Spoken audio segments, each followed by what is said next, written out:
that I just upgraded from. Back to you. Oh boy, yeah, the 706 was an okay radio compared to that.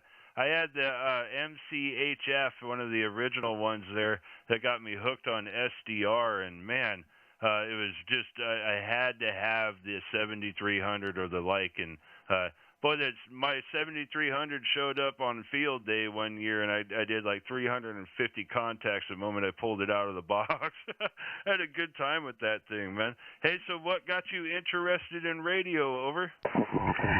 Well, you know, I was always interested in radio ever since I was a young teenager. My grandparents were very big into amateur radio, and down in Florida, my grandmother was an extra, my grandfather was an advanced, and my grandmother even taught at the local community college ham radio and electronics, and they always tried to get me into it, and I was very interested, but at the time, this was back in the 80s, I couldn't get my brain wrapped around the code work, so I just kind of set it aside, and then here a few years ago, I was looking back into it and found out that they had gotten rid of all the code requirements for licensing, and boy, bing, bang, boom, here I am at General, and I'm studying for my extra so that I can get my grandfather's old call sign. Yeah, get that. That'd be really neat. Oh, how cool.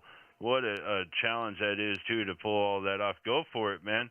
That'd be really cool to have that call sign back in the family again. And here you are in New Ham, you know, and you got a great-looking signal on the scope here. You've got everything balanced out. Nothing spurious. You're not too wide at all, and still getting through the QRM this afternoon. Hey, so what's your favorite mode anymore? You got a favorite mode, Brian, or a mode, or if not a mode, do you have a favorite brand of radio, or both? Over. Well, yeah, you know, for this sort of stuff, for the HF, well, I only have ICOMs, and I've always been a bit of an ICOM fan anyways. And with the 706, I was pretty much locked into doing a lot of FT8 stuff because it just didn't have the filtering capability to do a lot of SSB phone work. But now that I've got the 7300, boy, I've switched over. I'm doing a lot more phone than I am doing the digital modes. Though I do like FT8 some. I just hit a German research station on Antarctica last week using FT8, so that was kind of neat.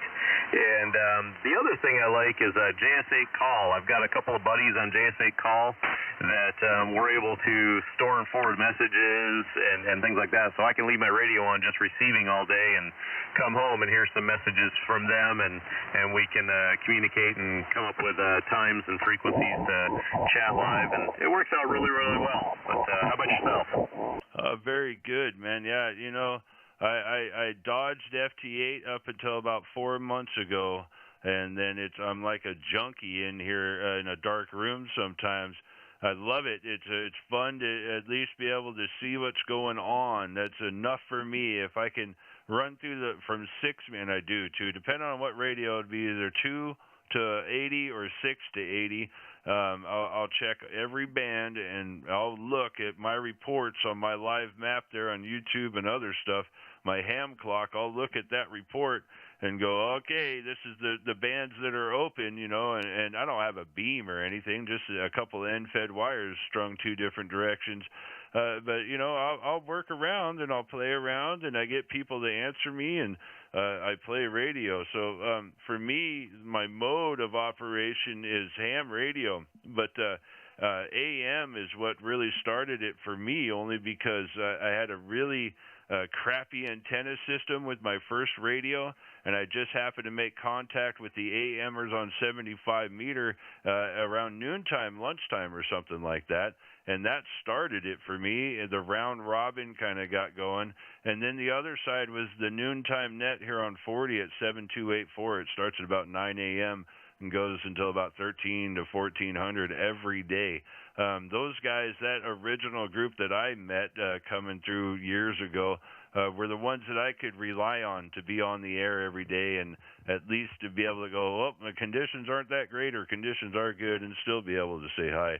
Hey, so do you got any advice you'd give to a new ham if you were in front of a classroom of techs and new generals? You got any advice you'd hand them off before they left? Over. Well, what I usually tell folks is whatever you can do, get some wire in the air and start playing with it and start experimenting with it. I'm on my 4th or 5th antenna, I think. I bought a 10-meter telescoping fiberglass pole from DX Engineering, and I have tried all sorts of different things. I've tried end-fed half-waves that are tuned for bands. I've tried just end-fed long wires on a 49-to-1 on. I've tried different dipoles. I've done Z kind of dipole shaped like a Z. I've done all sorts of different things. I've spun it around by hand, trying to see what the different propagations were, and then compare that to what some software says my propagation should be. And it's I like playing with the wire, and I think that, and I love the physics behind it. And so that for me, that's a lot of fun. But get a radio that you can figure out how it functions and can get you what you want to do. But then start playing with things, start experimenting. And that's a lot of fun for me. What about you? Man, that's the best answer I've heard in a while. That is a lot of fun to be able to experiment with antennas. So I've got a 22-foot telescopic pole. It's for those wind socks and stuff. I got it. It's on my YouTube there. Anyway, I like that pole. So I've got it's a disc golf cart and a disc golf bag. I still play disc golf, but the bag and the cart have been promoted to amateur radio. And in the pole sits in the cart in the bag, and that's kind of its base. And I can run an end-fed wire up into a tree and actually hang the wire with my 22-foot pole, and then I'd string the wire across and stuff it in my cart and just strap it to the bench or wherever I'm at, man, and out the door I am, playing radio. I had a buddy pole system that just didn't match my kind of personality. I'm not that ginger. That thing is, you got to be, I think you lift your pinky when you use one of those. I don't know. Anyway, I digress. A lot of people love them, but I am not that ginger, man. One little bump and it'd fall over, and I'm not in a position where I wanted 10 guy lines or even 2 guy lines or 4.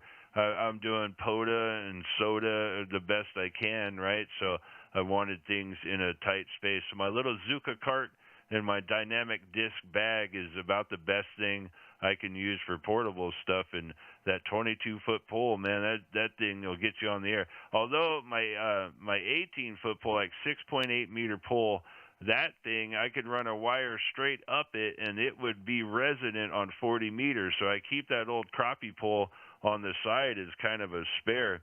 Hey, I got one more question for you, man, and I won't keep you there. What do you think the future of ham radio is in your mind, man? Is it just a bunch of bullying knuckleheads running 10 wide, or is it a bunch of kids going to come around and do some really neat stuff? What's the future of amateur radio? November 7, Echo, Charlie, Victor, over. Well, yeah, Sean, I think the future really is with some of the young people. I think we're going to see some new advances, but there's some dinosaurs kind of hanging out there that are keeping some of the new innovation from coming in. And just like the Pony Express only lasted less than 18 months because then the coast-to-coast telegraph wire went in.